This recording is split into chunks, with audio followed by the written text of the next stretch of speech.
Good morning students. आज मैं आपको 2 हरूफ वाले अल्फाज और 3 हरूफ वाले अल्फाज सिखाऊंगी। जब हम 2 हरूफ को जोड़ते हैं तब हमें एक नया लफ्ज़ मिलता है। जैसे कि यहाँ पे स को और ब को हमने जोड़ा तो हमें यहाँ पे एक लफ्ज़ मिला जिसको हम सब कहेंगे। इसी तरह ड और र को जोड़ने से हमें डर मिला। ये लफ्ज़ हमें सब और डर ड और र को जोड़ने से मिला और स और ब को जोड़ने से सब मिला।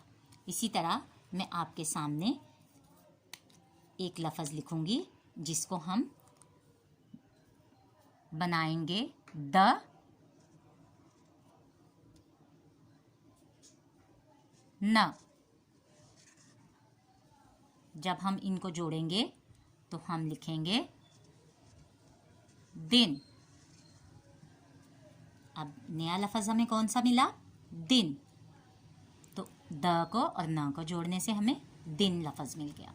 इसी तरह हम जब 3 हरूफ वाले अल्फाज सीखते हैं तो हमें 3 हरूफ को जोड़ना होता है, तब हमें एक नया लफ्ज़ मिलता है जो 3 हरूफ के साथ मिलकर बना होता है।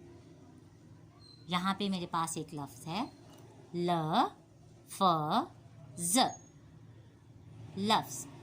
अब ये 3 हरूफ हैं ल फ और ज, तब हमें लफ्ज़ मिल गया।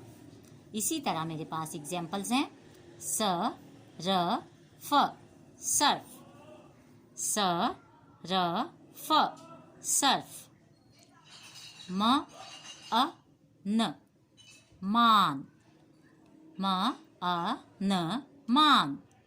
अब मैं आपके सामने 3 हरूफ के साथ एक लफ्ज़ बनाऊंगी।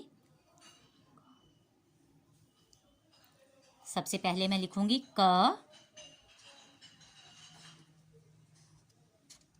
अ म।